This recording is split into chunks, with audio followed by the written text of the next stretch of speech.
Dear students, welcome to lecture number 4 of Statistical Physics Paper 2. Today we will cover only one topic in this lecture, that is density distribution in phase space or distribution function in phase space, and it is also known as probability density in phase space. Now let us consider phase space with phase line as shown in the figure. In this phase line we consider d omega, which is the small volume, and it is called hypervolume. So this hypervolume can be written as product of two components. One is the position component, which runs from dq1 up to dq3n, and momentum components dp1 up to dp3n. 3n means number of molecules are n in 3 dimensions. So this hypervolume is a product of dq and dp, that is position and momentum coordinates. Now in this hypervolume d omega, we consider the number of phase points which are equal to dm.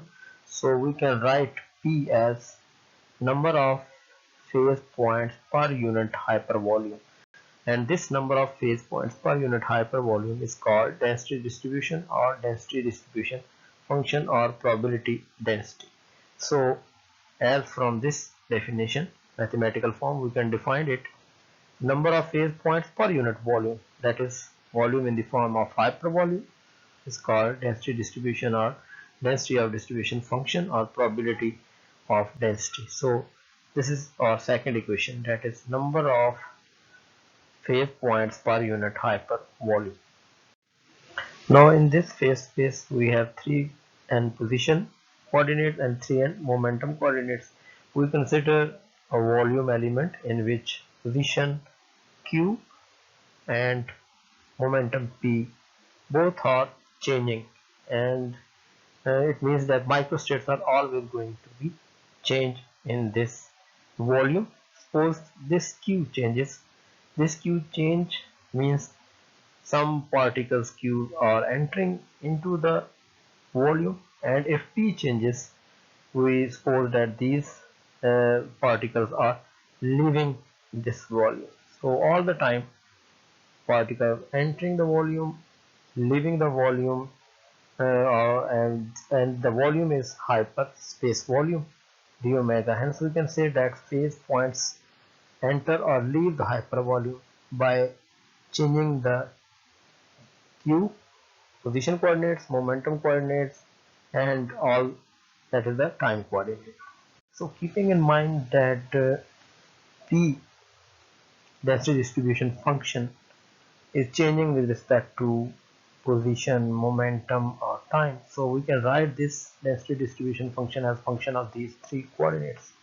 So using equation 2, we can write p in equation 2 as function of these three coordinates. So from this equation we can find dm as a product of p and d omega. This is our equation number 3.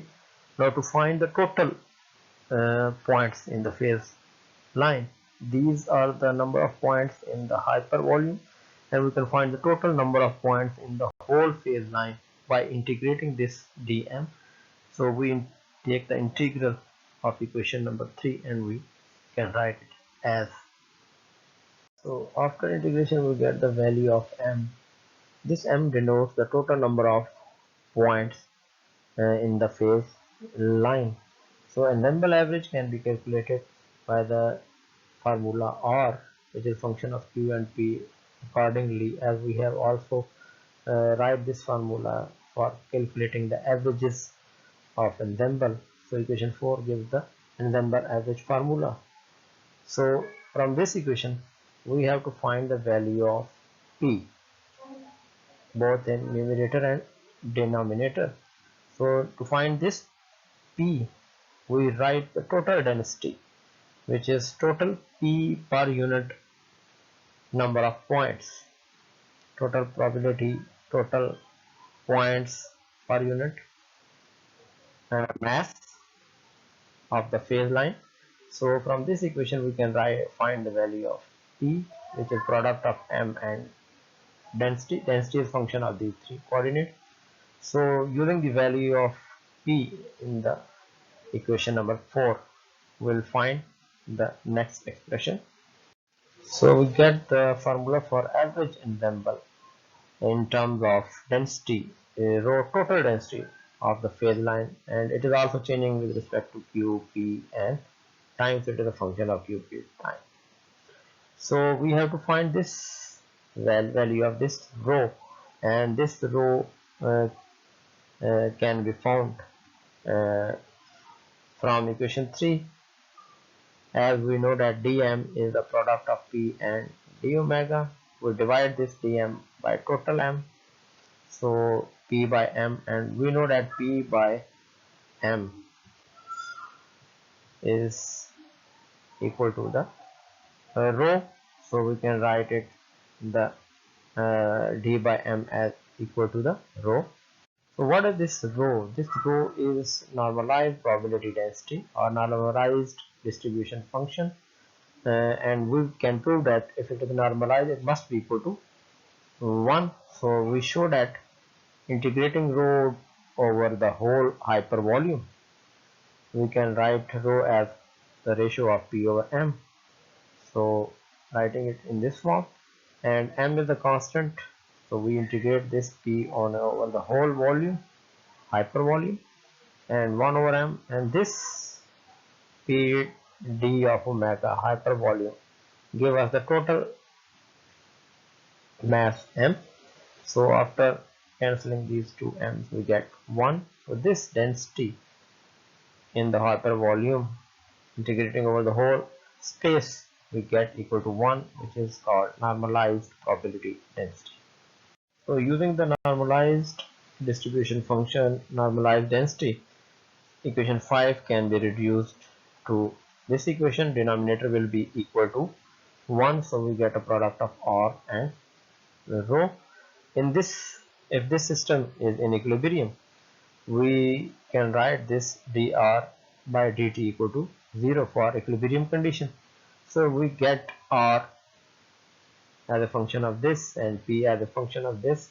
This indicates that R is constant. So as R is constant, R depends upon the density rho, which is also a function of Q, P, and T. So dP by dt must be equal to 0 for the system to be in equilibrium. This is the equation for the system to be in equilibrium.